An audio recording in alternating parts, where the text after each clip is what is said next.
gravação. Na aula de hoje a gente vai falar um pouquinho, né, resumidamente, sobre os números naturais, como surgiram, né, por que são do jeito que são, por que a gente não faz número natural de outro jeito. Então, se existem outros números naturais, ou esse é o único tipo de número natural que a gente tem. Então, assim, a gente vai conversar um pouquinho sobre números naturais.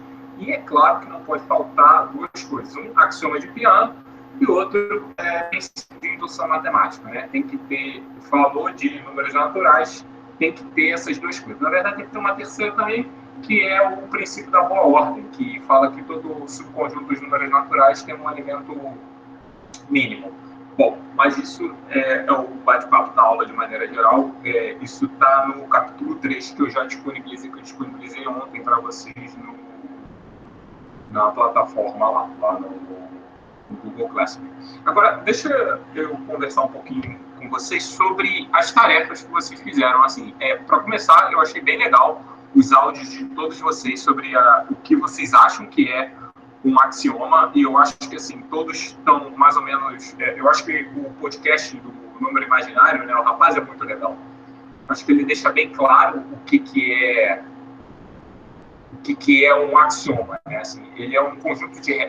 mais uma vez, você estabelece axiomas para qualquer estrutura lógica que você queira construir.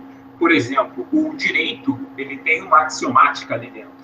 Então, as leis, né, você estabelece aquelas leis como dentro de uma axiomática. Você cria aquilo ali e, a partir daquilo, você julga um indivíduo, uma ação, na verdade, você julga uma ação baseada naquelas leis, aonde você tem que provar que algo de fato ocorre ou refutar a culpa sobre um determinado aspecto dentro desses objetos processuais do direito e a lógica do direito. E a matemática, ela está aí dentro também. Né? Você estabelece um conjunto de regras mínimas. Mais uma vez, o que é importante dentro desse sistema? Ele não pode existir uma autofagia dentro dele. Ele precisa ser sucinto de tal forma que nenhuma afirmação que exista dentro do sistema axiomático ele possa ser consequência de outra que já existente dentro daquele sistema. Então, por exemplo, uma das coisas muito interessantes, eu acho que talvez seja uma das maiores lições que a gente tem aprendido historicamente, foram os 5 postulados de Euclides. Né? Euclides, quando ele coloca, vocês comentaram muito, né? Uma reta divide o plano em 2 partes, dados os 2 pontos, existe uma única reta que passa por ele. Uma reta se prolonga infinitamente, assim, esse tipo de coisas, né? Quando você vai construindo os axiomas, o quinto postulado ele é muito complicado. Assim, a gente conhece ele como o axioma das paralelas, onde, dado uma reta e um ponto fora, existe uma única reta que passa por esse ponto e a paralela à reta de baixo. A partir daí a gente cria a geometria euclidiana. Né? A partir desse axioma a gente cria a geometria euclidiana. Mas essa nem é a definição do próprio Euclides. Né? Se vocês olharem no Elementos, eu vou... Bom, enfim, eu tenho um quadro aqui, né? A gente pode fazer isso. Pode mandar apresentar aqui, só para vocês terem uma ideia. Bom, o axioma das paralelas, ele fala o seguinte: se você tem 2 retas não paralelas, beleza? Se você tem 2 retas não paralelas, então você pega esses 2 lados aqui de uma forma. Se eles forem não paralelos, ou se estiver desse lado ou desse, o que acontece? Quando você traçar uma transversal, você traça uma transversal aqui. Quando você traça uma transversal, o axioma de Euclides diz o seguinte: se a soma dos ângulos, né, você tem a transversal, e aí você tem o ângulo de baixo e o ângulo de cima aqui. O ângulo de baixo e o ângulo de cima. O Euclides diz o seguinte: se a soma desse ângulo de baixo com esse ângulo de cima for menor do que 180 graus, então essas retas vão se cortar do lado aonde o ângulo é menor, porque ele podia ser menor desse lado ou menor do outro, certo? Porque você tem uma coisa aqui assim, então podia ser assim, ou podia ser, enfim, né? Eu podia ter pego um negócio para desenhar, ou podia ser assim, e aí você vai pegar do lado de cá. beleza? Vai ser a invenção do lógica. E Euclides acreditava que isso era axioma. Na verdade, ele não acreditava muito, não, porque tinham diversas coisas dentro do... Eu acho que eu cheguei a comentar isso dentro do próprio elemento de Euclides, que poderiam ser demonstrados de forma mais fácil se você assumisse isso como verdade. E ele prefere não assumir e utiliza uma matemática bem mínima e tornando a demonstração bem mais difícil, na verdade, para conseguir justificar fatos onde, se ele usasse esse tal axioma das paralelas, ele teria feito. Muitas pessoas não acreditavam que o axioma das paralelas, ou postulado das paralelas, fosse verdade, e assim, isso só foi declarado assim, que realmente não dá para provar e nem refutar. Quem faz esse tipo de coisa é o Gauss. Então, assim, só para vocês terem uma ideia. Precisou do Gauss em 1600 qualquer coisa, quase 1700, para, de fato, falar assim, ó, isso é desse jeito. Então, esse esquema da axiomatização da matemática, você vê os FC, as coisas começam a tomar corpo com o Cantor. Tudo bem, o Cantor ele começa a tomar corpo sobre o estudo dos axiomas e estabelecer um conjunto mínimo de regras que vai, de fato, satisfazer algumas condições e tudo mais. Só que isso só toma corpo mesmo com o Zermelo e com o Frankel nos anos 1900. Você vê, o sistema acho que só fica totalmente concluído em 1930. E porque o Gödel prova a questão da incompletude, eu acho que também na década de 30 o Gödel prova a questão da completude. E assim, só baseado um pouco no esquema que vocês leram, o Gödel, qual é o problema da completude? Né? O ponto é, o axioma da escolha. É possível provar que o axioma da escolha é verdadeiro? Ou é possível provar que o axioma da escolha é falso, como vocês estavam colocando ali? O ponto o Gödel, quando ele prova o teorema da incompletude, que é, independente do conjunto de regras que você estabeleça, você sempre vai conseguir afirmações que não podem ser provadas nem como verdadeiras, nem como falsas. E nesse trabalho que o Gödel prova isso, ou seja, não dá para provar certas coisas que são verdadeiras ou falsas. E nesse trabalho que o Gödel prova isso, ele prova que o axioma da escolha não pode ser provado como falso, não pode ser provado como verdadeiro, com o conjunto de regras que a gente tem. O axioma da escolha não pode ser provado como verdadeiro. Se eu não me engano, deixa eu ver aqui o nome, para não perder isso. Quem falou? Foi a Ingra. Como a Ingra, eu acho que foi a única que escolheu o axioma da escolha, né? Acho que teve mais um, de repente, que falou sobre o axioma da escolha. Mas eu lembro da Ingra, porque hoje a gente falou mais um pouquinho aí. Então, o ponto é que o Gödel prova essa questão que ele não pode ser mostrado como verdadeiro. Mas só que, assim, ninguém mostrou que ele era falso. Tá entendendo? Assim, você não pode mostrar que ele é verdade. Mas será que dá para mostrar que ele é falso? E essa pergunta, se eu não me engano, foi isso ou foi o contrário, tá? Foi uma das duas coisas, ou verdadeiro ou falso. E só na década de 60, um cara chamado John Cowan, John Cowan é o mestre dos jogos de matemática, digamos assim. Eu posso classificar ele como, assim, ele é engraçado, né? Ele fez muita coisa, mas assim, as pessoas conhecem ele por um determinado jogo de resta 1. Eu acho que é isso, assim, que ele resolve completamente o jogo. Ou ele cria um jogo que parece com resta 1, ou chamam de resta 1 nos Estados Unidos, mas não é o nosso resta 1 que tem aqui. Enfim, ele é mais conhecido por esse jogo. Se vocês colocarem John Cowan no Google, vocês vão encontrar. E ele, na década de 60, ele morreu há pouco tempo, por um acaso, tá? Morreu de Covid, infelizmente, aí o convergiu, morreu de Covid. Mas, enfim, né? Voltando ao caso do Cowan, ele, na década de 60, mostra que você também não pode provar que o axioma da escolha é falso.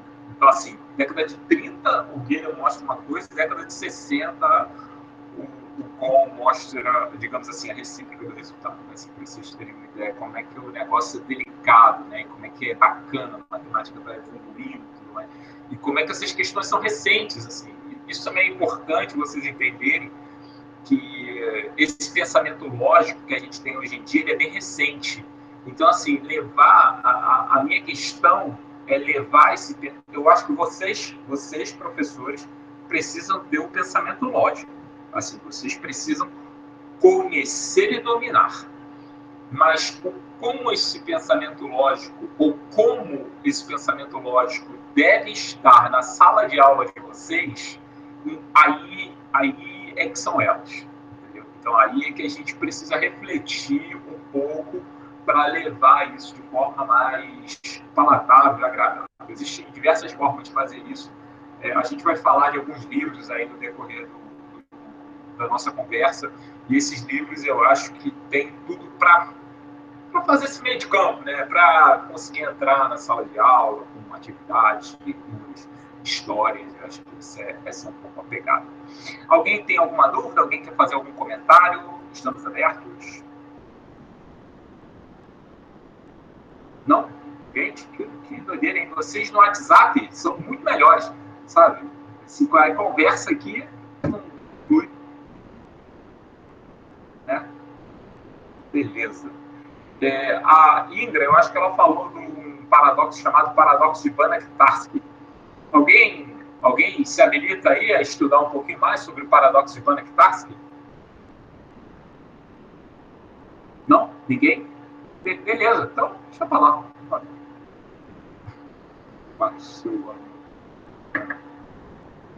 Deixa eu ver se é o ventilador aqui, calma aí.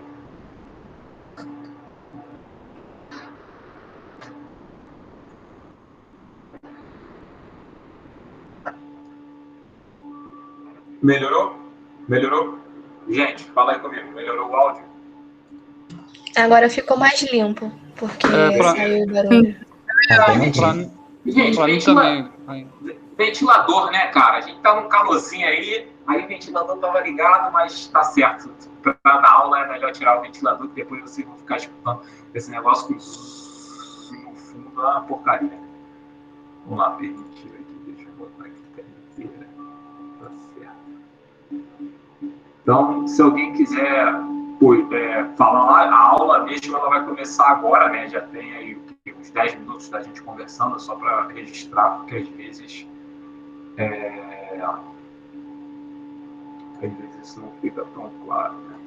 Gente, então, assim, o que acontece? A gente vai passar rápido sobre...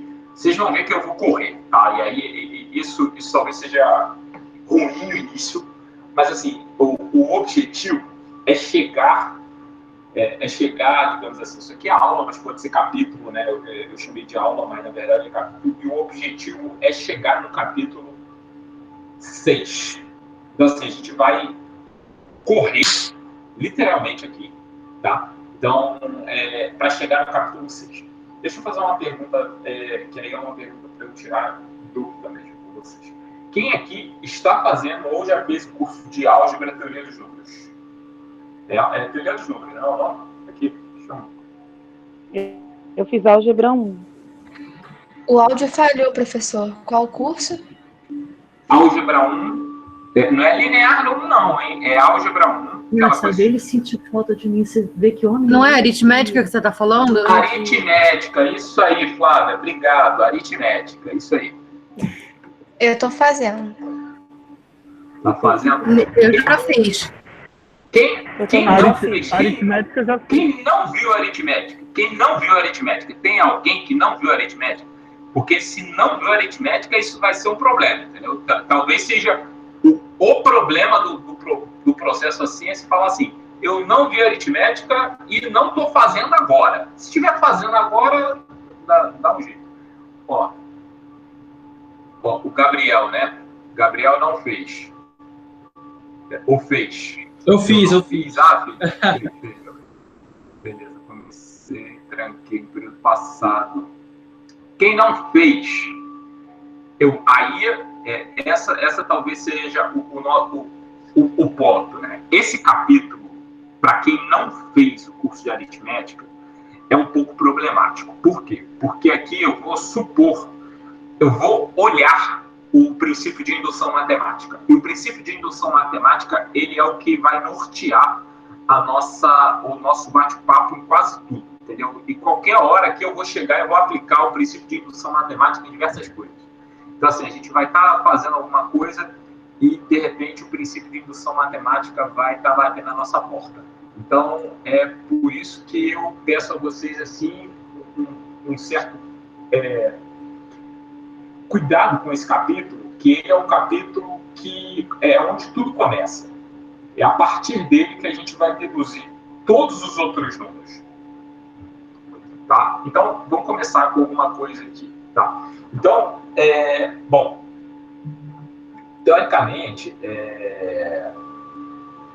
os números naturais, eles apareceram em diversas civilizações em tempos diferentes, e cada civilização ela contava de um jeito diferente. Quem viu a história da matemática aí viu, por exemplo, que os maias contavam de uma determinada forma, os babilônicos contavam de outra forma. A gente tem assim, isso para falar no Ocidente, né? O japonês conta de forma diferente, mas todos eles contam, todos eles têm uma forma de contar.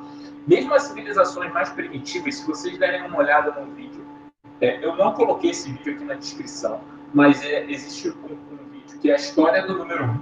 Essa história do número 1 é muito interessante. Eu vou ver se eu saco ele do YouTube em algum lugar para colocar aqui para vocês verem. E você vê que mesmo os povos mais primitivos, eles contavam, todos eles contam. Essa coisa, esse raciocínio de você estabelecer que um pedaço de pedra vai ser um objeto, então, assim, isso é algo que permeia a sociedade humana de maneira geral, beleza? Então, assim, contar é algo natural. O ponto é que os matemáticos, eles passaram a entender e falaram assim, bom, o que acontece em todos esses sistemas de numeração? O que existe em todos eles, independente do que eu estou vendo? Se eu posso olhar para o sistema embarábico, né, que é esse que a gente tem, eu posso olhar para um sistema maia, eu posso olhar para um sistema babilônico, todos eles obedecem uma determinada estrutura.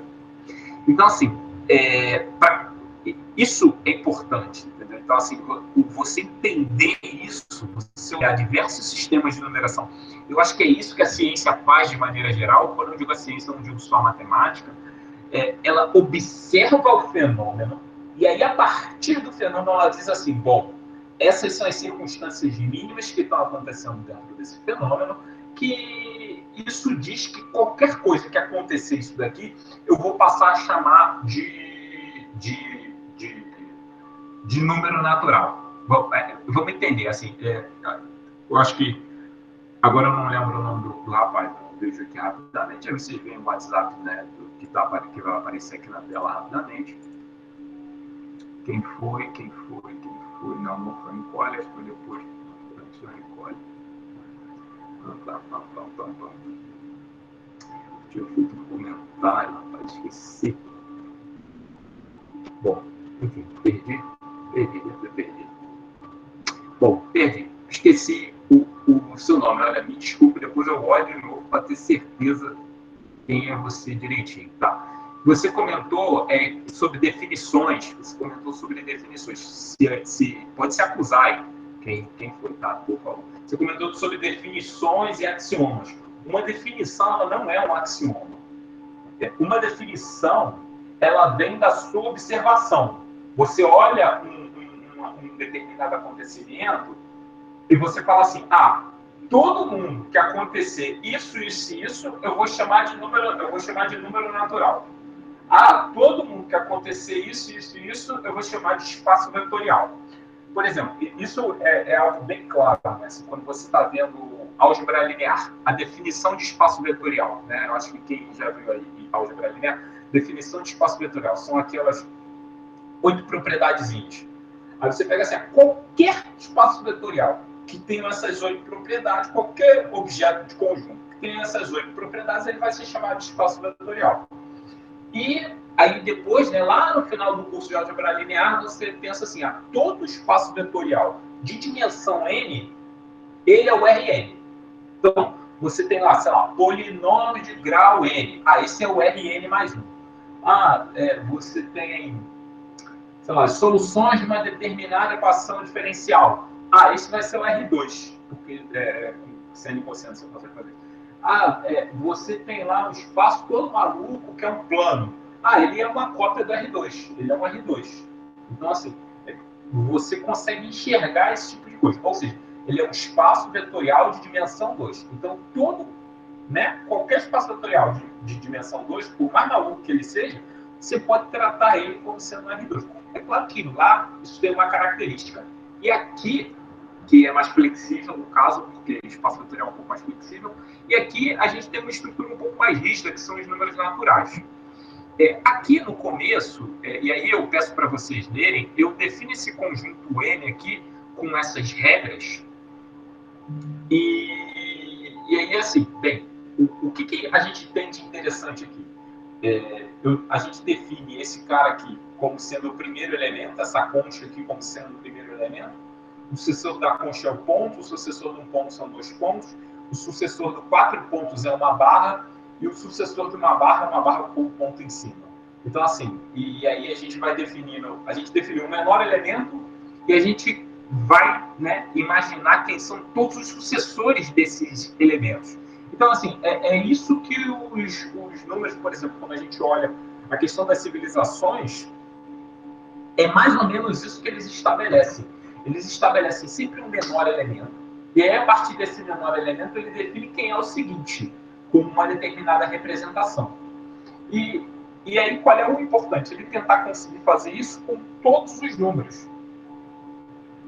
Bom, assim, a gente tem alguns problemas, por exemplo, na numeração romana, existe uma diferença, né? Aqui, eu estou mostrando para vocês aqui, se vocês forem ler o texto, vocês vão ver que esse sistema de numeração é um sistema de numeração maia. E aí, eu não fiz essa comparação, mas o sistema de numeração maia, ele é um sistema de numeração posicional, como o nosso, por exemplo. A gente tem o 11, 1 e 1, né? 1 e 1. O 1 representa, sei lá, 12, vamos pensar 12. O 1 na primeira casa ele representa as dezenas e o 2 na segunda casa ele representa as unidades. Né? Então, esse tipo de estrutura a gente chama de posicional, onde cada posição define uma característica dentro da base que a gente está falando sobre o conjunto. Né? Aqui vocês vão reparar, pelo menos eu espero que vocês reparem, que os números maias eles estão na base, né? Você vê aqui assim, esse quadrinho, né? Um 5x4, então isso aqui está na base 20. Esse quadro aqui que eu vou pintar ele de vermelho rapidamente, esse quadro aqui que eu vou pintar também. Bom, não vou pintar ele de vermelho. Tá, esse quadro aqui que eu não estou marcando, não estou conseguindo marcar, beleza. Isso. Não. Amarelo. Também não. Não, deixa pra lá. Sem cor. Isso aqui, eu vou tirar isso aqui. Tá. Ótimo. Eu não fiz nada. Tá, então esse quadro aqui, né, que tá com a linha amarela, que eu teoricamente marquei, só que eu não consegui marcar, ele representa os números maias, né, de 1 a 20, e ele é um sistema posicional. Aqui tem uma série de atividades que vocês podem dar uma olhada, mais uma vez. Essas atividades, elas são atividades do decorrer do texto, tá? Então, assim, vocês podem dar uma olhada, eu recomendo que tente rabiscar no seu caderno antes de olhar a solução. Eu botei todas as soluções dos exercícios aqui, entendeu? Então, assim, Marcelo, você vai ter uma lista falando sobre o número maia? Putz, não vai ter. Mas isso é algo bem interessante para você se ambientalizar, que quando você está ensinando, principalmente para crianças menores, né, eu acho que isso talvez seja mais interessante para os professores do primeiro segmento de maneira geral, para ele entender a dificuldade que o aluno tem quando vai fazer uma determinada coisa, que isso aqui muda completamente o escopo daquilo que ele está fazendo. Né? Ou seja, a gente está acostumado a escrever. É claro que se aqui, por exemplo, sei lá, só para você ter ideia aqui, esse número que eu escrevi aqui, esse no item B, tá? Ele é o 4 pontos. Isso é 4 pontos numa barra, se vocês lembrarem, uma barra vale 5. E 3 pontos isso é tipo 800 e aqui tem 3 barras, né? Isso aqui é o 815. Seja lá o que é 815 nessa língua aí, na língua dos maias, mas isso aqui é o 815. Você pode chamar de Harukoju Barak, né? Sei lá, pode ser qualquer outra coisa, qualquer outro nome, porque eu não aprendi a falar maia, talvez, né? Se tivesse um descendente maia aí, podia estar fazendo alguma coisa. Mas, piadas à parte, é só para você ter uma ideia que, assim, isso aqui é algo que, 815 não faz sentido nenhum. E esse número aqui embaixo, esse número é o 200, mas é o 200 maia. Será que esse 200 maia aqui, né, que é 2.00, será que esse 200 maia é a mesma coisa que o 200 que a gente tem aqui? Não é a mesma coisa, e aí é interessante entender isso. Outra coisa interessante é que os números naturais maias, eles começam do zero, né? Essa concha aqui, ele começa do zero. Os números naturais que a gente trabalha de maneira geral, eles não começam do zero, eles começam do 1. Pô, Marcelo, por que tu vai fazer isso? Porque eu sou analista. Então, a minha religião, ela diz que o número natural começa do 1, beleza? Mas podia começar do zero? Podia. Mas na minha religião vai começar do 1, tá? Então, só isso aí. Isso tem uma justificativa histórica? Tem uma justificativa histórica, porque o zero ele vem muito depois, né? O zero, eu não vou dizer que o zero vem junto com os números negativos, que aí também é sacanagem, mas assim, o zero vem bem depois. Teve aquele filme que você tinha recomendado pra gente, período passado, falando do número 1 e do número 0. É a história do número 1. Eu vou botar ele também na semana que vem. Acho que eu vou pedir uma redação na semana 3, vou pedir uma redação sobre esse filme. Eu acho válido, entendeu? Eu acho válido. Eu vou botar ele na semana que vem para vocês, na semana 3, esse filme. Ele é muito bom, ele tá no YouTube. Vocês conseguem encontrar a história do número 1. Flávio, pode deixar que eu vou colocar, tá?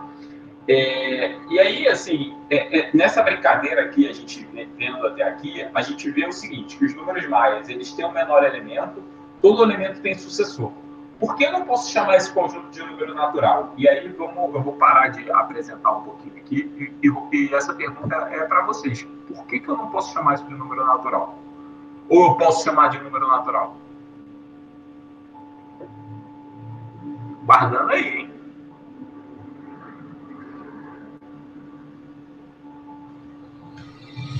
Eu não escutei, já vou na hora. Tá. Alguma coisa no número natural. Então, esses números maias, eles têm o menor elemento, que é o 0, no caso deles, e todo número tem sucessor, te viu ali. Só que, simbolicamente, eles... não é 1 nem 2 do jeito que a gente conhece. Simbolicamente é outra coisa. Aí a minha pergunta é, eu posso chamar isso de número natural? Eu acho que sim. Por quê? Alguém tem alguma opinião contrária da Flávia?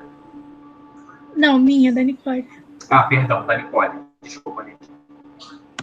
Eu vou chutar que não, porque se os números naturais vieram depois, os números maias não vão se encaixar na definição de números naturais. E qual a definição de número natural? Eu ia falar, tipo, que eles têm uma boa ordenação, né? E todos eles têm sucessor, né? E ele tem um menor elemento. Eu acho que tá eles dentro. Assim. A ideia do conjunto de números naturais, né? Mesmo com o 0 ali. Tem o menor elemento, cada elemento tem um sucessor, excluindo o primeiro que não é sucessor de ninguém. Todo mundo vai ter um sucessor. E aí? O que vocês acham? A Gabi falou que acha que eles não vão se encaixar na definição, a Flávia e a Nicole acham que vão.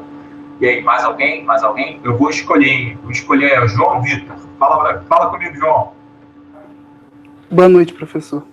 Boa noite aí. Eu acho que eles não se encaixam porque o conjunto dos números naturais, eles seguem... É um conjunto que é caracterizado pelas sentenças dos axiomas de Peano, né?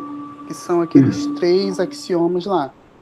Então, o conjunto dos naturais é caracterizado por isso. Então, se acho que esses números maias não seguem essas sentenças, então eles não se encaixam. Tá. Tem alguma outra pessoa aí? Deixa eu escolher aqui, vamos lá. A Gabriela falou, vamos escolher uma menina dessa vez. Ingra. Então, eu concordo com a Nicole, que tem a boa ordenação, tem o menor elemento, e o número natural surgiu para contagem, né? E os maios usavam os números para contagem. Então, acho que se encaixa dentro dos naturais. Bom, que bom, assim, a gente tem essas opiniões divergentes, isso é muito importante. E o João, ele falou uma coisa bacana, ele falou, eu acho que esses números não se encaixam nos axiomas de Peano. Então, já que falamos nos axiomas de Peano, então vamos olhar para a cara dos axiomas de Peano, né? De novo aqui.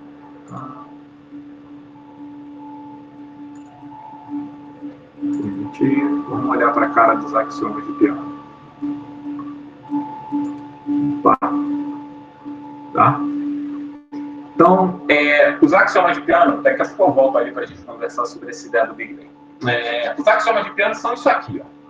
Seja um número, seja N um conjunto de elementos chamados números naturais que satisfaz os seguintes axiomas. Existe um número natural chamado por 1. Aí, esse daqui talvez seja um negócio que vocês meio que falem assim, putz, isso é esquisito. Porque aquele número lá não é 1, é 0. Mas o que você pode dizer é que existe um primeiro elemento. Aqui, eu acho que talvez até para ficar melhor, existe um número tchananã. E aí, talvez eu devesse mudar isso aqui pro... Quando a gente olha um texto desses assim, de matemática, geralmente eles chamam esse número de E, como sendo um número... esse E, ele tem um nome específico, como se fosse o elemento neutro, entendeu? E aí, assim, o elemento neutro da multiplicação, tá? Enfim, então é esse elemento E, o elemento neutro da multiplicação. Mas eu chamei de 1, e isso talvez tenha confundido um pouco vocês. Mas, assim, só que nesse caso, eu vou deixar 1 ali. Existe uma função sucessora. Esse cara aqui, eu acho que é o cara que está dando chabu aí com a cabeça de vocês, né? Eu vou botar ele até em vermelho. Vou botar ele em vermelho. Tá? Então, ó, existe uma função que vai nos naturais, que é injetiva, onde todo número natural A está associado ao número S de A. Então, S de A é sucessor de alguém. Só que tem uma observação que 1 não é sucessor de ninguém, né? Que é o 3. Aqui. Então, existe esse cara aqui, que é o...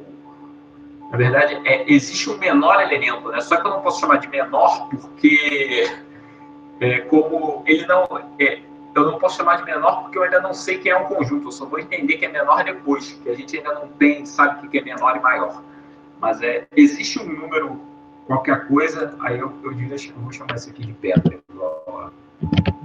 Pedra, qualquer coisa. Tá? Então, existe qualquer coisa. E a gente tem uma função sucessora, né? Que é onde cada elemento a gente consegue associar ao seguinte. Esse elemento pedra, não existe... pedra não é sucessor de ninguém, beleza? Ou seja, independente de quem você escolha, esse pedra aqui, ele não é sucessor de ninguém.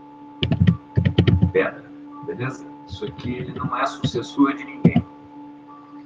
E aí vem o princípio de indução matemática, que é também, caraca, assim, fantástico. Né? Se a pedra está no conjunto e todo elemento que pertence a S, o sucessor dele também está em S, então esse S tem que ser o conjunto dos números naturais. Então, vamos entender.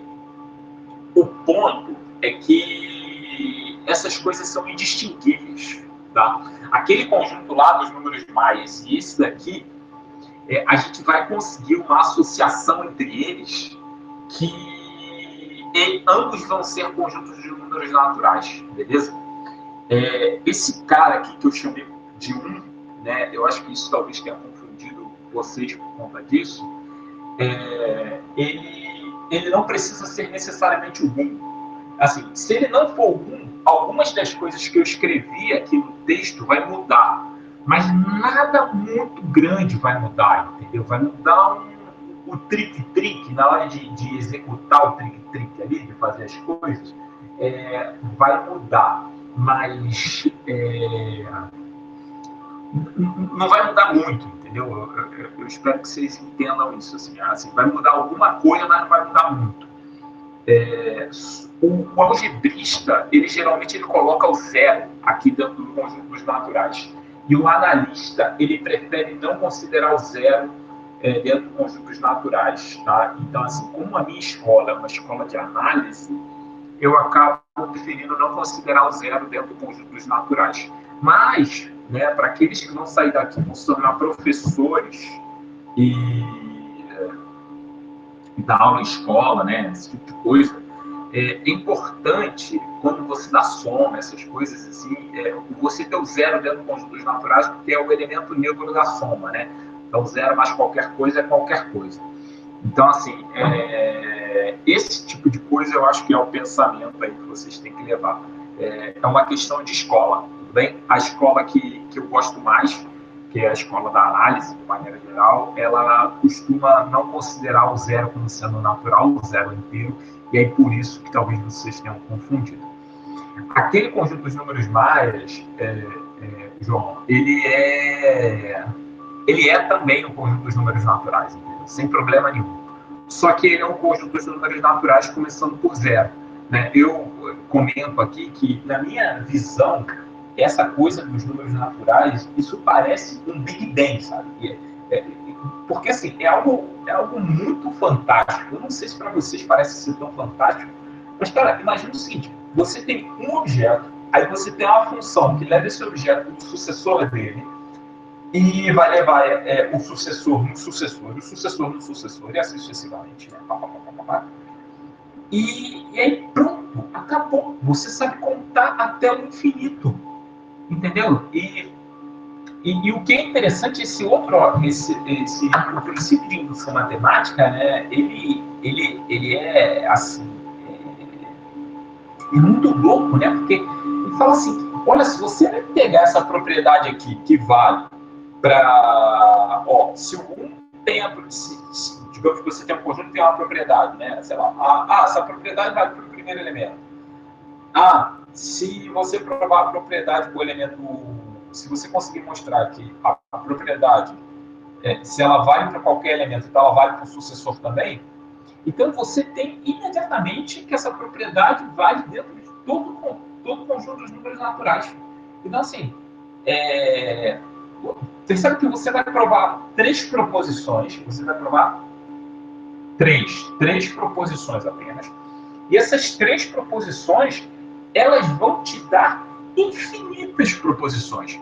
Então, assim, é a magia. Eu acho que, assim, se algo se aproxima vou botar magia entre aspas, assim, mas, assim, no ponto de vista matemático, o que mais se aproxima de algo mágico, assim, nesse nível que a gente está, eu acho que ele é o princípio de indução matemática, porque, mais uma vez, você provou 2 coisas, na verdade. Você provou que vale para um primeiro elemento, aí depois você consegue mostrar que a partir de um n elemento vale para n mais um elemento. Pronto, vale para todos os números naturais, sabe? Então, isso é algo particularmente fenomenal, assim, eu acho muito grande. Então, aqui eu faço um breve comentário sobre essa coisa que o princípio, os axiomas de Peano, eles descobriram a pedra filosofal, né? Assim, eles descobriram exatamente o núcleo do que está, né? Eles definem exatamente o núcleo do que está em qualquer sistema numérico que conta discretamente. Então, se você for para qualquer outro lugar no universo, se você for para outra dimensão, e o cara contar, e você vê ele contando dinheiro, e tem 1, 2, sei lá, moeda, 1, 2, pronto, vai ser igual ao nosso. Vai ter uma correspondência, porque aquele sistema maluco que ele está trabalhando ali vai funcionar exatamente igual ao nosso, sabe? Então, assim, a matemática, ela, nesse sentido, né, assim, que você entenda que esses 4 carinhas aqui, eles são suficientes para dizer assim, ó, qualquer sistema de contagem que satisfaz essas 4 propriedadezinhas aqui, ó, acabou. Ela vai ser, em particular, o conjunto de números naturais. Isso eu acho impressionante.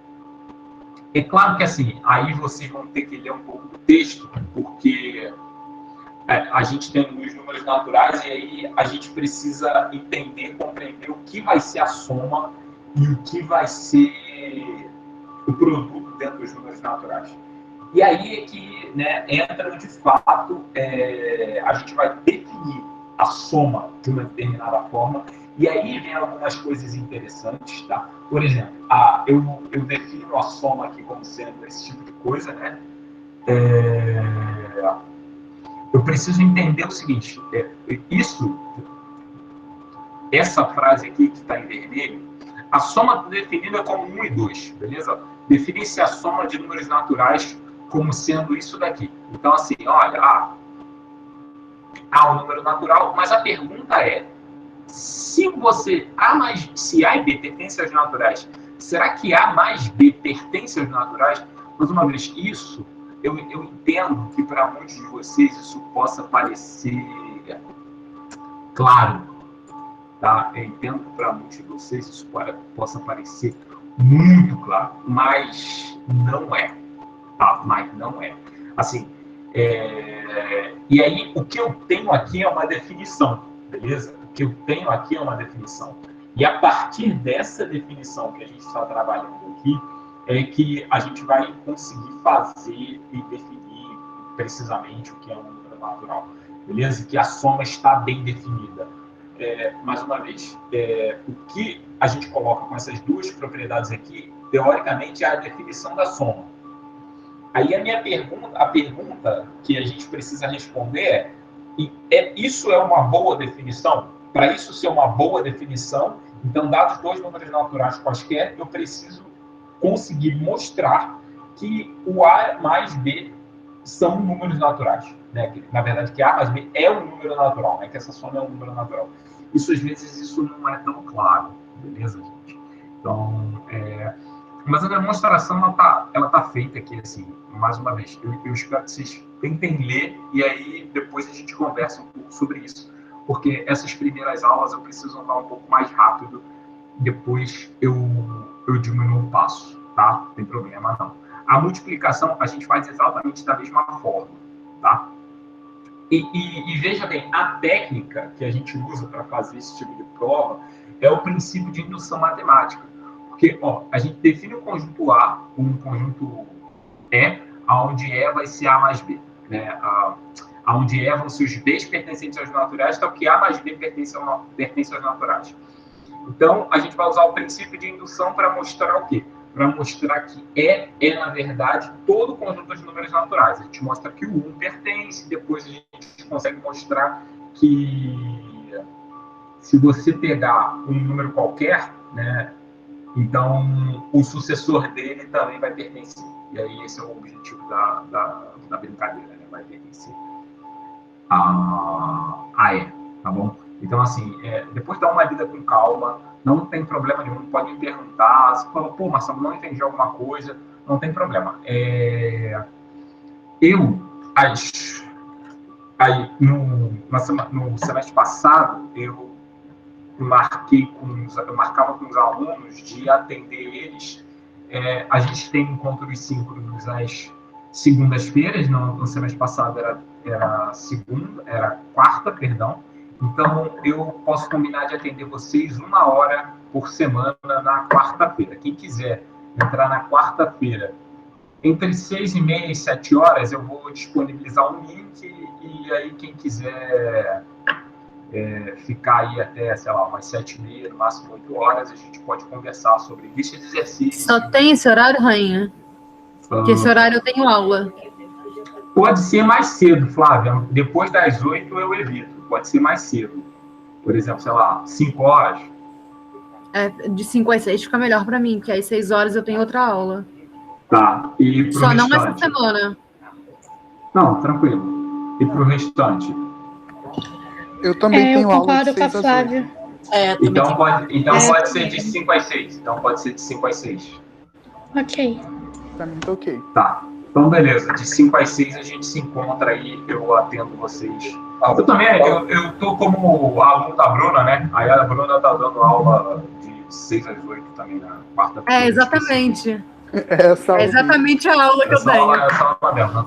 Também tô assistindo a aula dela, então, eventualmente, aí a gente vai estar lá. Então, a gente combina uma hora antes e aí depois a gente entra na aula da Bruna. Tá? Então, fica aí, beleza? Então, assim, da mesma forma que a gente definiu a soma, a gente define a multiplicação. E esse que é o interessante, né? Essa engenhosidade matemática, cara, eu acho ela muito bacana, né? E entenda bem, olha só, aqui na multiplicação, você vê a definição de multiplicação, ela está nesses dois is, no 3.23, aí 1 e 2. Essa é a definição de multiplicação. O ponto é, será que então que isso é uma boa definição? O ponto é como a gente vai entender se isso é uma boa definição, né? É da seguinte forma. Será, então, que se eu pegar dois elementos naturais, a multiplicação deles ainda é um número natural? Se isso ainda for um número natural, significa que a minha definição é boa. Então, mais uma vez, muitas vezes, quando a gente está definindo, principalmente soma e produto para conjuntos, para um conjunto, teoricamente, novo, que aqui eu vou botar o conjunto dos números naturais como sendo novo, entre aspas, a gente precisa entender se essa soma e esse produto estão bem definidos, entendeu? Então, o ponto é que, assim, de fato, né, a soma e o produto estão definidos e eu pedi para vocês provarem aqui. O ideal seria que vocês tentassem fazer essa proposição sem olhar o que está aqui embaixo para vocês conseguirem ver aí o que está acontecendo. O que ocorre é que, assim, eu acabo deixando muita coisa para fazer aqui, até porque, assim, o objetivo, muitas dessas coisas que vocês teoricamente veem no curso de teoria dos números, ou no curso de álgebra, ou no curso de aritmética, é tudo a mesma coisa, tá? Falei sinônimos. As três coisas é a mesma coisa. Nesses cursos de álgebra básica, então, assim, é por isso que aqui a gente vê um pouco só passando, né? Só assim, esse tipo de coisa existe. Por exemplo, o que a gente espera que valha para a soma? Coisa que você ensina lá na escola básica, que você espera que valha associatividade, comutatividade e a lei do cancelamento, tá? Isso são coisas que você espera que aconteça. Outra coisa que você espera que aconteça... Eu estou devendo os livros para vocês, né? Porque, agora pensando aqui, eu estou vendo aqui que eu indico, sei lá, o Birkhoff McLean, eu indico eventualmente o Elo, depois o William de Jairo, entre outros livros, o Barton. E eu tenho todos esses livros em PDF. Vamos ver se eu faço um bibliografia suplementar, beleza? E aí eu vou colocar lá também, junto para vocês. Mais uma vez, aqui a gente tem associatividade, comutatividade e lei do cancelamento também para multiplicação, né? E aí, o que ocorre, aí esse daqui a gente tem uma diferença, né? Tá vendo aqui? Se fosse o zero, a gente ia estar mostrando outra coisa aí, beleza? Na verdade, talvez eu tivesse mais proposições aqui. Por exemplo, muito provavelmente eu estaria mostrando que 0 vezes qualquer número é 0 e que o sucessor do 0 vezes qualquer número é qualquer número, entendeu? Então, assim, muito provavelmente eu teria mais proposições aqui se eu tivesse começado pelo 0 ao invés pelo... Então, é por isso que tem algumas nuances e tudo mais, tá? Bom, em essência aqui, os números naturais, eles podem não parecer aqueles números que a gente conhece, mas eles são, Então, assim, uma forma de fazer isso é definir o 1 como sendo 1, o 2 como sendo sucessor de 1, o 3 como sendo sucessor do sucessor de 1, e assim sucessivamente, né? Caso sucessor. Então, isso é uma proposição, seja em um conjunto, e é esse conjunto aqui que a gente definiu aqui embaixo. Esse conjunto, ele é um conjunto dos números naturais, e a gente prova isso por indução, beleza? Tá? Provado por indução, tá? Sem problema nenhum. E o importante é que, a partir desse momento, a gente pode somar do jeito que a gente quiser, tá? Tudo vale e as coisas funcionam da forma que a gente está acostumado. Tá? Então, assim, isso é o bacana, tá? Então, aqui mais um pouquinho sobre a ideia de números mais. Aqui, a ideia desse objeto aqui é entender, assim, quem são esses números, né? Aqui eu tenho a representação do número mais, quem são esses números na nossa concepção de número, né? Então, assim, para a gente entender essa relação. E aí, o que eu tenho de interessante aí é que os números maias, eles estão na base 20. O que é base 20? Vamos conversar. O que é base numérica? Vamos parar aqui, vamos parar de... O que é uma base numérica? O que é base numérica? Assim, quem fez o curso de teoria dos números aí, teoricamente, tem que saber o que é um número na base 3, por exemplo, um número na base 2. Isso faz sentido? Eu estou falando grego para alguém? Vamos fazer o seguinte: se eu estou falando grego para alguém, esse alguém levanta a mão primeiro, assim, para a gente ter um diálogo bacana, né? Assim, que se souber, aí conta, né? Tipo da spoiler do filme. E aí, o que é base? Um número numa base. Muito bem, eu posso escolher alguém para falar. Vamos escolher alguém para falar. Felipe. Luiz Felipe, conta para mim aí. O que você acha que é um número numa base? Definição assim de uma base? Não, ou o que você acha que é? Igual assim, eu acho que é isso aí. Eu acho que base, sei lá. Fala, pode dizer o que você acha. A base numérica são a maneira que nós agrupamos, né? Escolhemos agrupar. Fugiu agora em mente, assim. Aí seria como, pensando em base numérica, eu penso como em agrupamento. E aí eu lembro dos sistemas de numeração decimal, né? E tem uns que já não é na base 10, o nosso é na base 10. Os outros sistemas tem um sistema que é na base sexagesimal. O que significa ser na base 10? Deixa eu compartilhar aqui um negócio aí. Que a cada 10 ele muda uma casa, ou algo mais ou menos nesse contexto. Eu acho que é o número de algarismos, né, que aquele sistema tem. Eu ia falar isso, que na base decimal é de 0 a 9, né? Aí são os números que a gente pode formar os nossos números. Não, os algarismos que a gente pode formar os nossos números. A quantidade de algarismos no sistema decimal, né? São agrupamentos. Cada base você tem uma codificação, né? Então, se você tiver a base 10, você vai ter 10 códigos para fazer a numeração. Se for na hexadecimal, você teria uns 60 códigos. Como é que é? Mais ou menos assim. Então, uma codificação para cada base. Eu acho que a base seria você codificar para você poder representar cada número dentro desses símbolos que você escolhe como base. Então, vocês estão certos. Assim, base 10 significa duas coisas. Uma, a primeira coisa é que você tem, de fato, né? Você tem... Deixa eu botar isso aqui. A primeira coisa é que você tem do 0...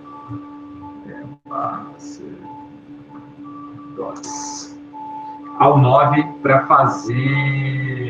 combinar seus números. E a segunda coisa é que a gente está comentando aqui, o que a gente está fazendo é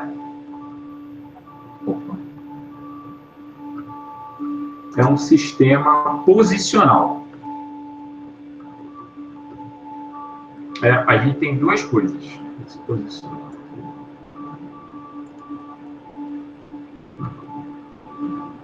Você posiciona. Gente, olha só, eu não falei na primeira aula, né? Eu sempre esqueço, às vezes eu esqueço de falar. Por quê? Por que eu esqueço? Porque eu tenho déficit de atenção.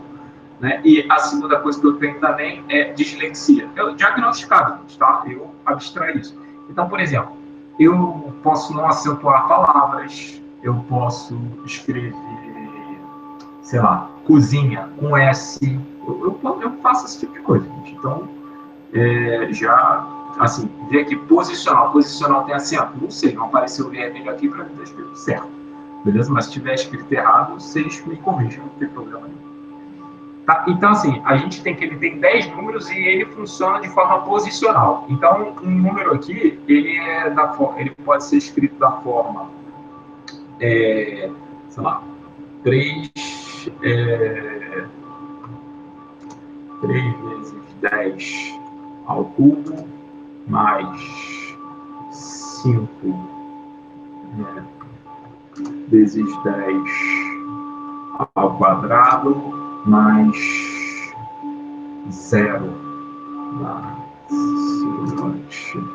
10 mais 5. Mais 5 Macedote 10 elevado a 0. Beleza? Então, assim, ele é decimal porque, tá vendo aqui? Quem comanda a casa aqui, de certa forma, é o 10. Ok? Então, por exemplo, isso é o que a gente conhece. Ele é um sistema posicional onde você tem 10 números para representar ele. Então, isso aí, e aí esses números são a base do que a gente está fazendo. Então, por isso que quando a gente faz, tem esse tipo de coisa. Lá na numeração maia, sei lá, vou botar aqui assim, lá na base 20, que é a da numeração maia. Na numeração maia, a gente tem os números, eu vou colocar de 0 a 19, beleza? A gente tem os números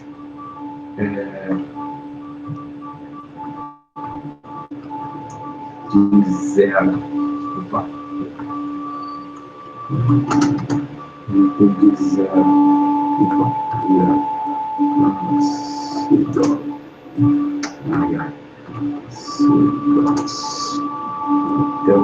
o 19 para representar o número. Eu achei engraçado que quando fui apresentar esse texto para uma pessoa, aí o cara falou assim, poxa, ficou esquisito esse negócio de 0 a 19, né?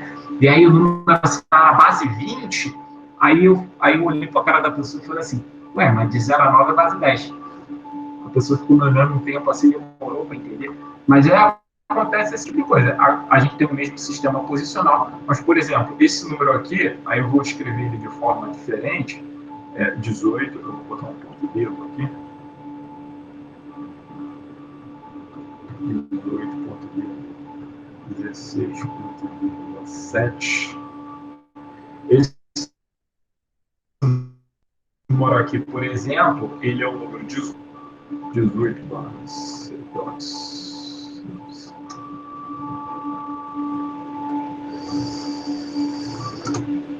Ai, que coisa chata.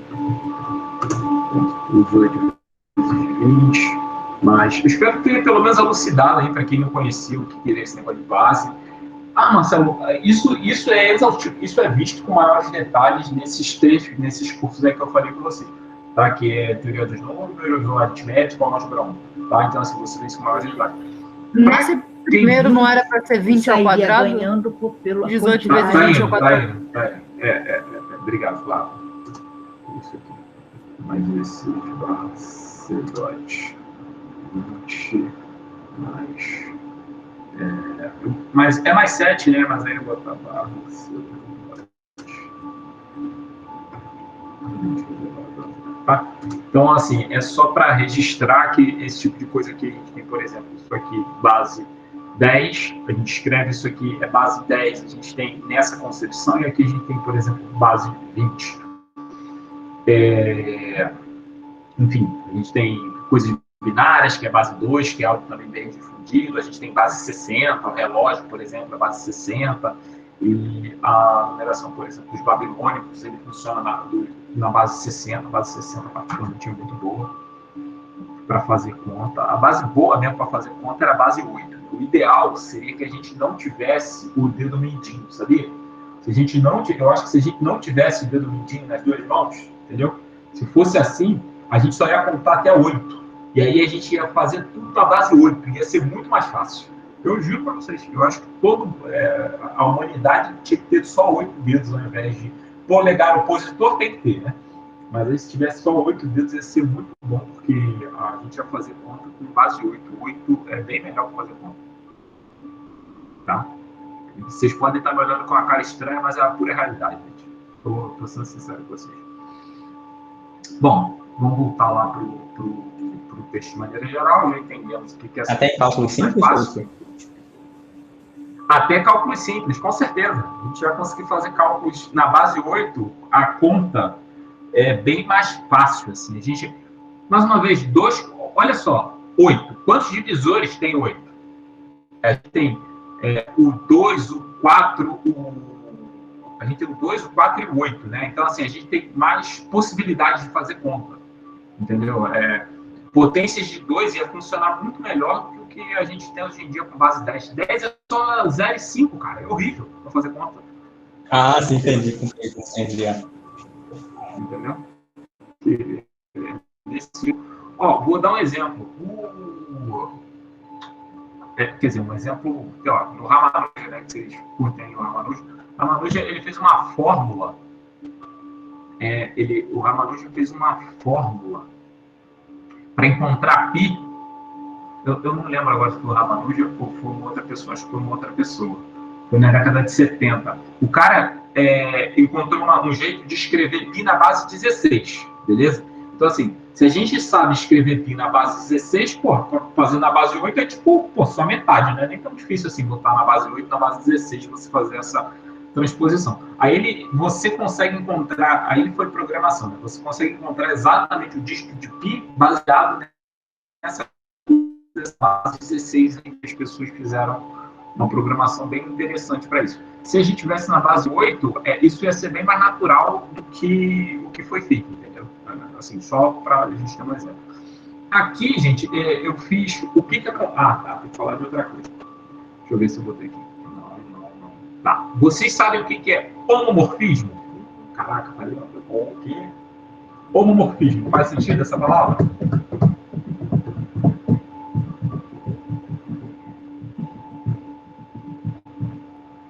Não, né? Pelo visto. Tá. Uma coisa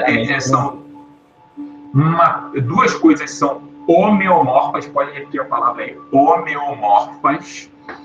A gente vai falar sobre isso no decorrer dos cursos. Tá? Duas coisas são homeomorfas se elas forem indistinguíveis, beleza? Se a gente não conseguir distinguir no sentido matemático essas duas coisas, a gente diz que elas são homeomorfas. Por exemplo, aqui eu estou criando uma bijeção entre o conjunto dos números maias e o conjunto dos números naturais. Desse jeito aqui, exatamente daquele jeitinho ali, ó.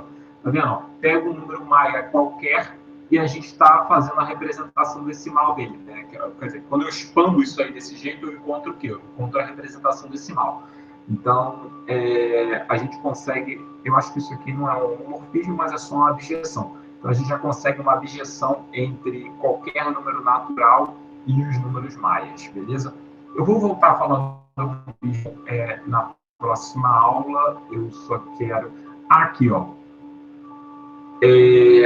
Aqui o vídeo, esse vídeo, a história do número 1, ele está na referência aqui, mas eu vou colocar ele na plataforma para a gente fazer uma redação, mas essa redação vai ser só para a semana que vem, tá? Então fiquem tranquilos, né? Então, beleza. A gente precisa falar sobre desigualdades. Mais uma vez, eu estou indo um pouco rápido. Não provei nada. Vocês podem ver assim, caralho, Marcelo não provou nada na aula de hoje. Não provei nada mesmo, não. Isso aí tá um negócio horroroso. Mas é só para a gente pegar a ideia. Marcelo, quando tu vai começar a provar coisa? Então, a gente vai começar a provar coisa muito provavelmente na aula 4, 5. Na aula 5 eu já provo alguma coisa só para a gente começar a meter a mão na massa, mas provar mesmo, aí assim é a aula 6. Na aula 6 eu vou provar bastante coisa, e aí a gente começa a fazer isso. Por enquanto são vocês lendo e provando coisas e aulas de dúvidas, beleza? E com aulas de dúvidas, mas de resto a gente só vai fazer uma passagem geral. Qual a ideia de definição aqui de novo? Tá vendo? Ó, A e B, A pertencentes naturais, eu vou dizer que A é menor do que B quando existe o número natural C, tal que A mais C igual a B. Isso é uma definição, beleza? Então, eu vou dizer que é menor ou igual quando a gente tiver estritamente menor ou for igual. Então, o que ocorre numa prova que tem menor ou igual? Eu preciso dividir em duas. Tal coisa é menor ou igual a outra coisa. Então primeiro eu tenho que fazer o caso onde é estritamente menor e depois eu tenho que tentar fazer o caso que é igual, beleza? A ideia funciona mais ou menos dessa forma, tá?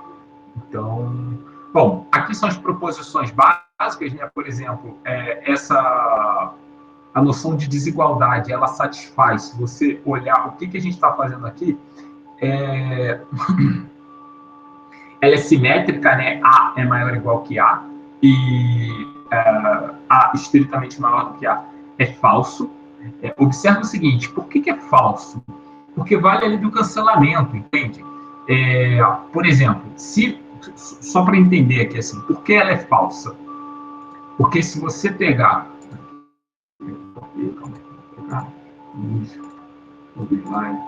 Então, porque a gente tem aqui que A menor do que A é falsa. É falsa. O que ocorre aqui, né? Só para a gente entender o que está acontecendo. O que está acontecendo? Se verdadeira. Se verdadeira. O que vai ocorrer se for verdadeira? Se verdadeira, tem que existir um C, aí vai existir um C barra em barra do VM, tá? Ok. Aqui vai ter um A mais C igual a A. Exatamente. Aí pela lei do cancelamento, C igual a 0. E aí o que implica, né? Aí, ó, barra C igual a 0. Exatamente, entendeu? Só que 0 não é natural. Só que pelo que a gente fez, 0 não é natural. Assim. Mas... 0.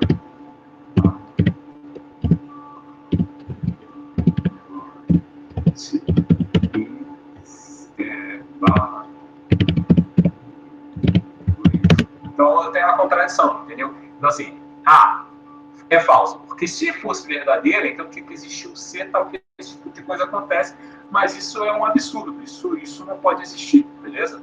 Então, acabou. Então, isso aqui tem que ser falso. Beleza? E a ideia para fazer todas as outras proposições são as mesmas. A Flávia, ela me entregou, eu lembro do período passado, você me entregou um montão dessa aqui, né, Flávia? Assim, você fez realmente bem. Eu consegui fazer a prova das propriedades da soma, da multiplicação e estava fazendo as desigualdades também. Eu acho que só teve uma ou duas que eu tive dificuldade e não consegui fazer. Qualquer coisa, estamos aí. Mas, assim, mais uma vez, eu não provei nenhuma, mas é exatamente por isso. Tentem provar, porque é importante que vocês vão pegando um pouco da lógica do processo. Aí no que você tenta provar, pode enviar a sua demonstração? Pode. Mas não é daquelas provas que valem, não é a lista de exercícios, não é o que vale ponto. O que vale você tentar aprender aquilo dali, tá? Então, é só para deixar claro aí. Bom, a gente está chegando aqui, definição do número natural, ao menor elemento, né? E isso é algo interessante, né? Que é o princípio da boa ordem, né? Vamos lá. O que é o princípio da boa ordem? Alguém lembra aí o que é o princípio da boa ordem?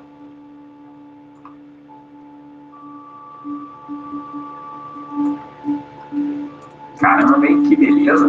Quem fez o vai ter um número mínimo. Pera. Ai.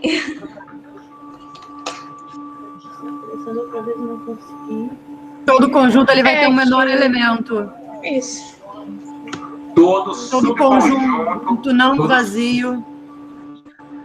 Todo subconjunto não vazio de números naturais possui o menor elemento. Esse é o princípio da boa ordem. Beleza? Agora, no curso de álgebra, mais uma vez, eu perguntei as 3 vezes desse curso de a aritmética. Esse curso de aritmética aí que vocês fizeram. Vocês não viram o princípio da boa ordem no curso de aritmética, não? É uma das primeiras coisas que eu vi. Exatamente. O que acontece? Quando vocês viram o princípio da boa ordem, ele era um axioma ou uma proposição? Bom, aqui para mim está sendo passado como uma propriedade. No curso de álgebra ele é uma propriedade, mas E ele foi aritmética provado? é uma propriedade. Mas ele foi provado? Ou Não. pede para assumir como verdade? Não, só fala que é uma propriedade característica fundamental. Quando eu vi no período passado, ele foi provado. Quando eu vi também foi provado. Bom, pelo menos por enquanto aqui está sendo provado. Geralmente, o que ocorre é o seguinte, calma aí, alguém falou aqui no chat. Então, o que ocorre com a ordem é que ele é equivalente ao...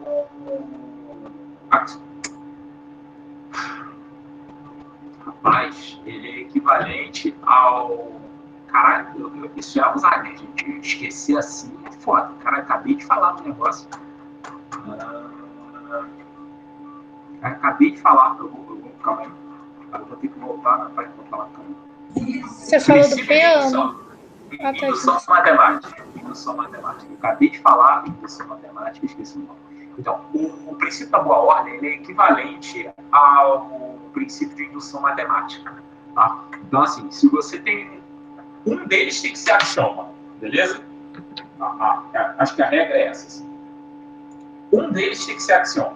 Se um for axioma, tu prova o outro. Se o outro for axioma, tu prova um. Tudo bem? Como eu supus que o princípio de indução matemática é um axioma, faz parte dos axiomas de Peano, então eu tenho que provar o princípio da boa ordem. Tá? Uma propriedade característica fundamental dos conjuntos naturais e procuraremos não justificar tão logo o princípio da boa ordem. Tá. Ele parece óbvio, mas não é tão óbvio, não. Assim, eu não acho muito óbvio, né? Mas, enfim. Não, pois é, mas é o que está no material. Então, nesse material que eu enviei para vocês, eu provo o princípio da boa ordem, beleza? Tá demonstrado aqui. Eu vou até voltar a apresentar para vocês apresentar. O que acontece?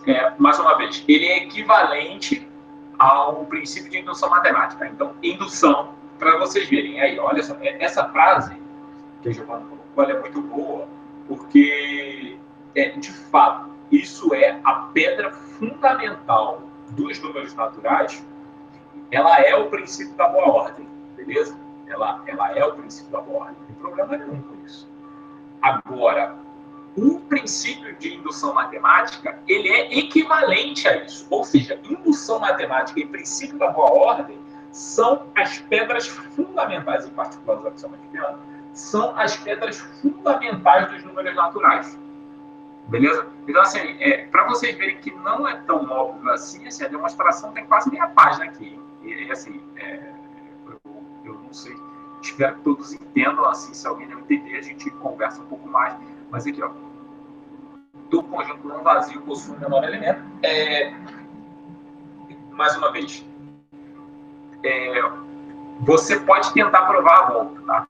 Uma vez que você supõe que todo subconjunto não vazio de A contém N possui um menor elemento, então você tenta provar o princípio de indução matemática. Isso tem feito, por exemplo, no livro do Abramo, é um livro que está nas referências ali, tem também no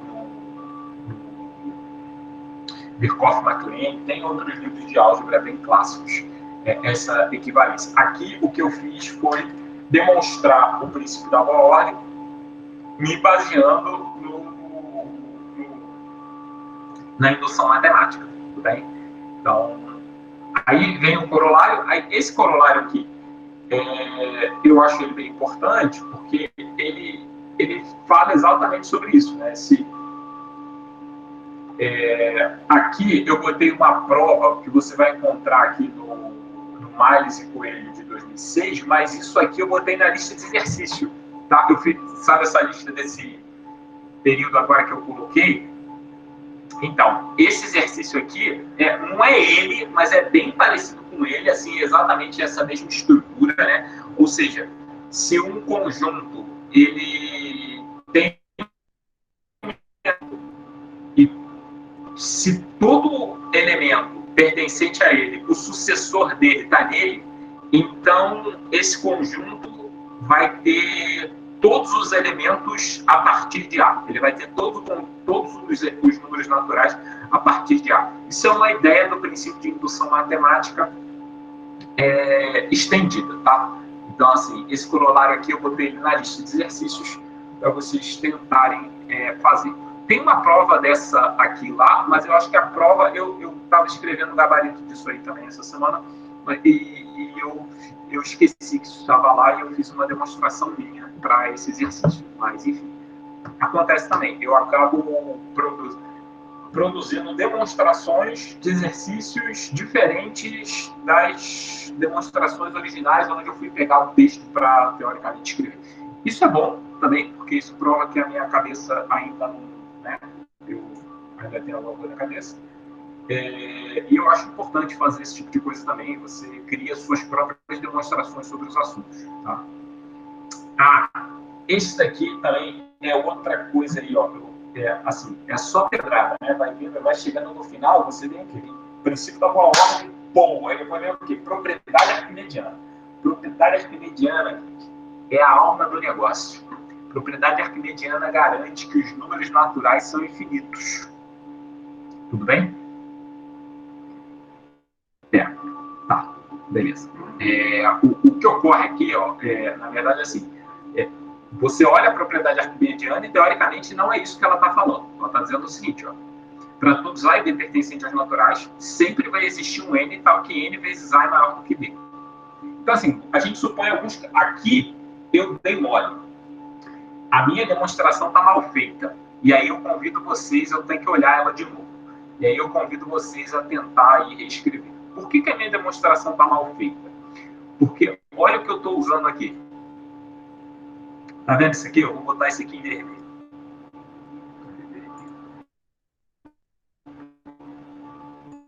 Tá vendo isso aqui? Vou botar em vermelho e negrito. Não funciona negrito, né? Tá, beleza. Tá vendo esse negócio aqui, ó? Todos esses, ó. Vou botar aqui o sinal. Se eu fosse professor, ia ter que fazer assim, ó. Botar, né? O professor corrigindo esse exercício do aluno.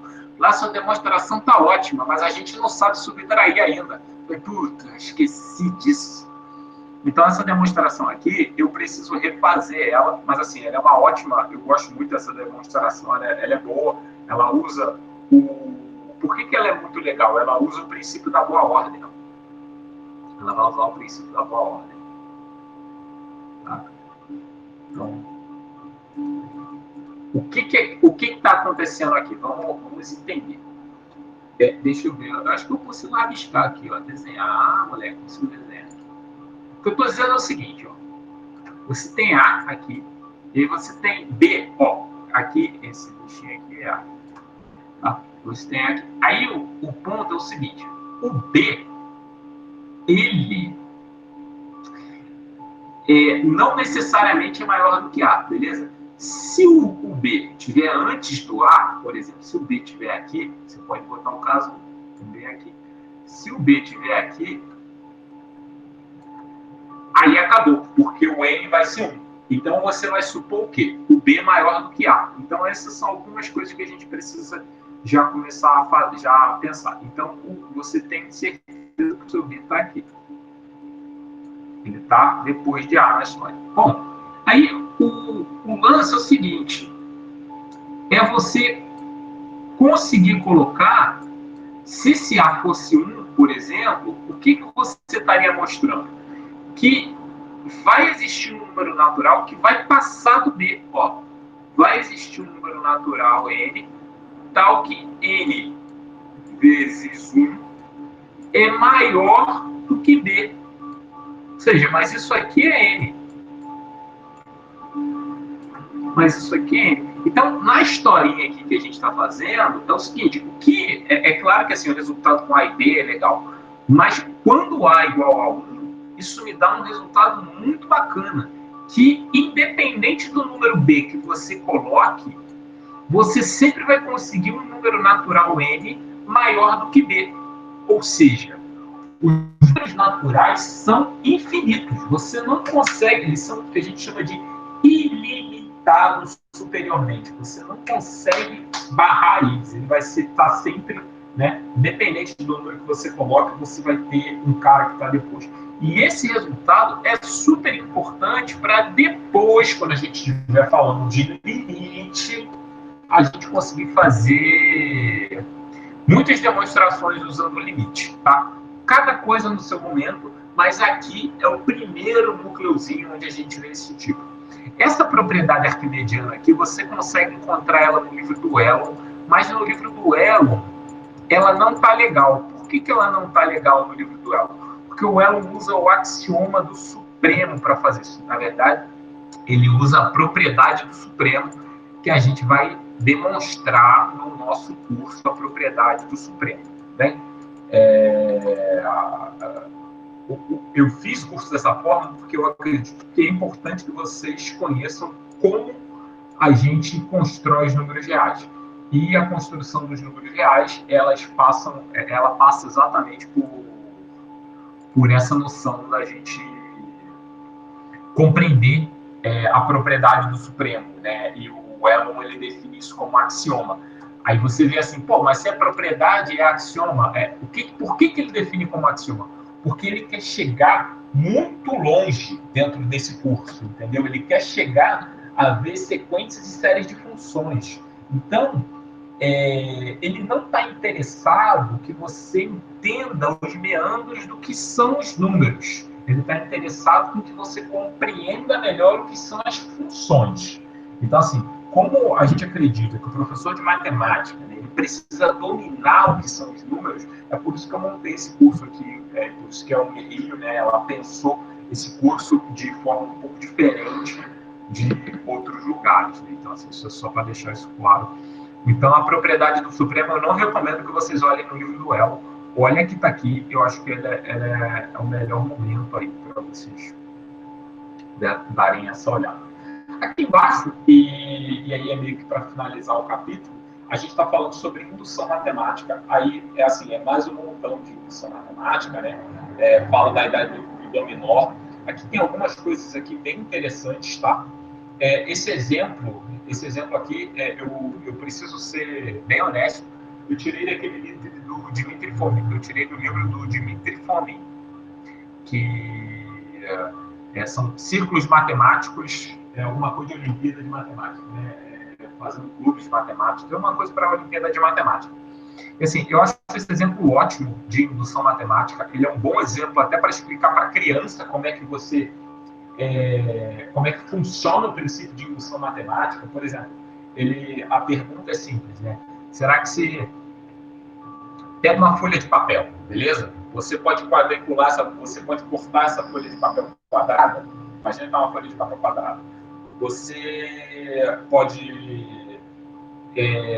É sempre dobrando, né? Você tem uma folha de papel quadrada e aí você tem isso em 4 partes, você pode ter em 8 partes, 16 partes, 32, 64, e aí você tem uma folha de papel com esse tipo de quadriculado, beleza? E aí a pergunta é o seguinte, se você tirar uma única peça desse tabuleiro, então você pega lá, você tem um tabuleiro que pode estar dividido mais uma vez em 4 partes,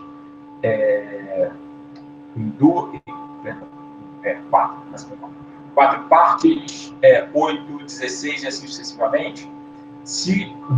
Quando você tira uma única peça desse tabuleiro, será que você pode quebrar esse tabuleiro todo em trininós? Trininós são peças desse tipo aqui. Então, assim, essa é a pergunta. Será que você consegue fazer isso?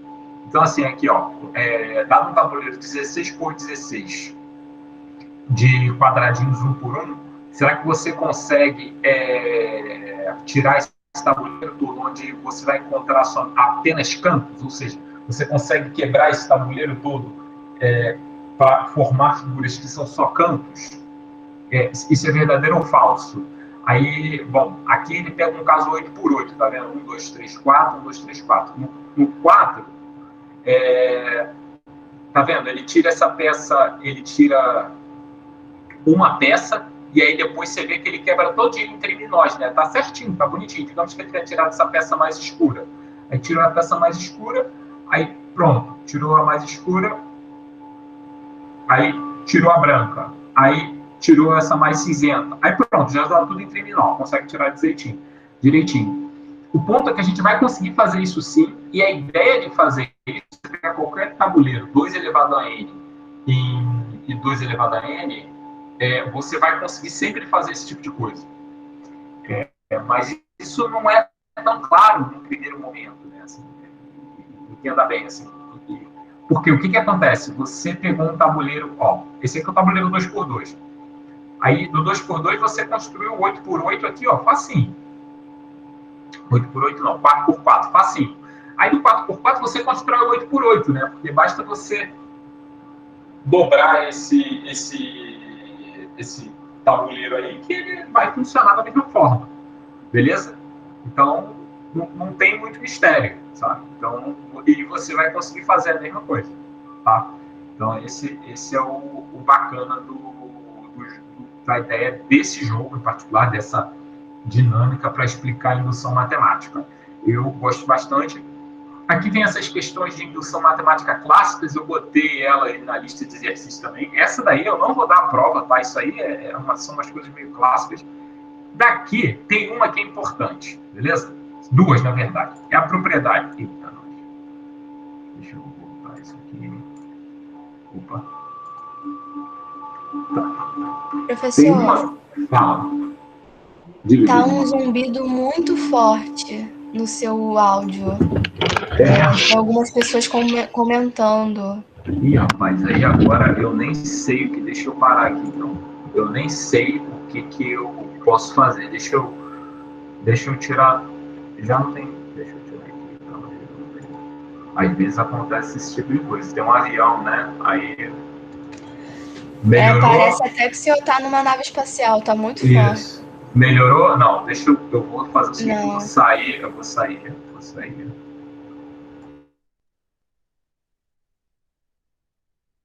Ele, você.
Oi, gente, vocês estão me ouvindo? Alô, alô? Oi, professor. Sim. Sim. Beleza. Ó, gente, assim, a aula já tá um pouco no fim, assim, eu só queria terminar. E aí, como o meu computador ligou o avião, aí eu falei assim, bom, acho que eu preciso levar ele para dar uma olhada, né? Enfim, eu só vou terminar a aula, os comentários, porque assim, o que a gente estava terminando era o princípio de indução matemática, assim, só para a gente fechar, porque senão demora muito, e alguns têm aula depois e tudo mais. Então, eu meio que tirei aqui. Eu acho que o sistema de resfriação do meu computador não tá muito legal. Mas, enfim, aí ele é que entra, faz um... Eu meti a mão embaixo dele ali assim, falei, ó, esse negócio tá quente, beleza, então eu acho que é esse tipo de coisa. Mas só para fechar as ideias, assim, a gente tá falando sobre o princípio de indução matemática, que ele é bem importante, eu acho que ele pode ser abordado de uma maneira mais eficiente com os alunos de ensino fundamental. Enfim, com quebra-cabeças. Eu botei também, tem um trabalho, a pizza de Steiner, que é um negócio bacana, né, que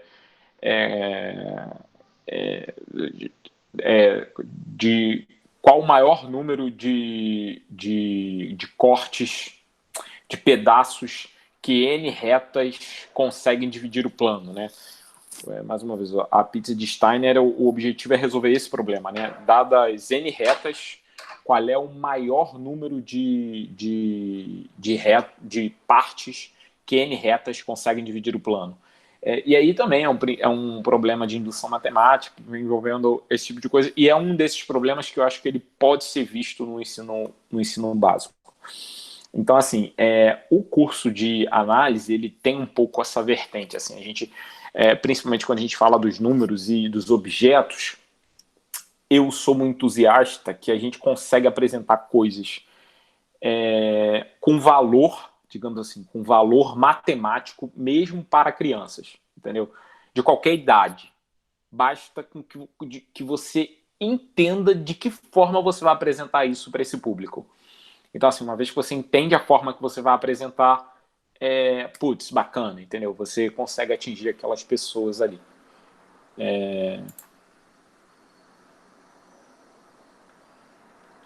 Então, eu acho que essa é um pouco a ideia do curso, tá? Então, assim, nesse final aqui, se eu não me engano, eu acho que eu estava fechando as ideias de indução matemática e não tem mais muita coisa que venha depois. Eu queria entender aí de vocês, assim, mais uma vez, as coisas foram bem rápidas, então a gente, de repente, muitos de vocês olharam o curso, as coisas assim, nossa, vum, a gente viu tudo de números naturais assim nessa aula de hoje, então assim, eu acho que foi bastante coisa, só quero ter certeza aqui.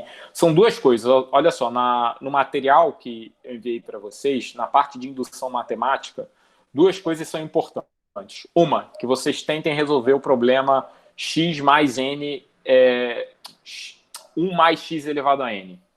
E o outro de ambos os casos, tá? Um é a desigualdade de Bernoulli, que é o item 10, e o 1 mais x elevado a n, que é o item 7, que é o binômio de Newton. Então, um é o binômio de Newton, outro é a desigualdade de Bernoulli. Esses eu quero realmente que vocês tentem fazer.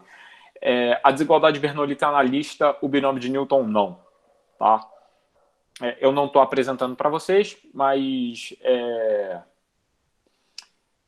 eu espero aí que vocês tentem realmente fazer, tá? E o final era a pizza de Steiner, que eu acho também bacana, que é exatamente esse problema que eu comentei com vocês, como a gente consegue dividir o plano em N retas, tá? Bom, eu acho que assim, a gente fica um pouco por aqui, né, assim, né, na questão da aula em si. Na próxima aula, a gente vai construir os números inteiros. E aí, assim, vai ser a mesma coisa, vai ser uma aula rápida, eu vou passar os números inteiros, eu vou ver se eu coloco a coisa de números inteiros até sexta-feira.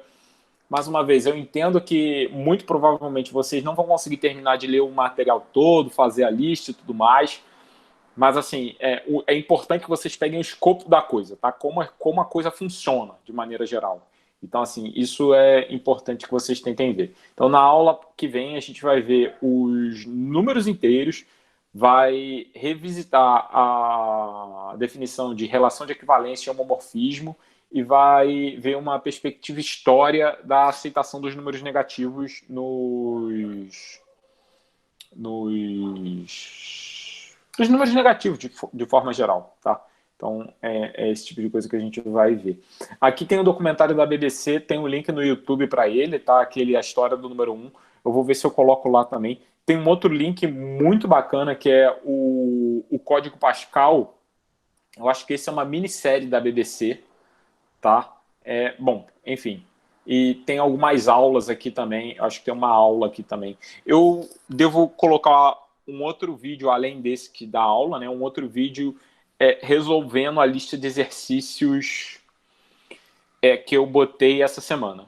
Então, assim, essa semana eu botei a lista de exercícios para daqui a 15 dias, certo?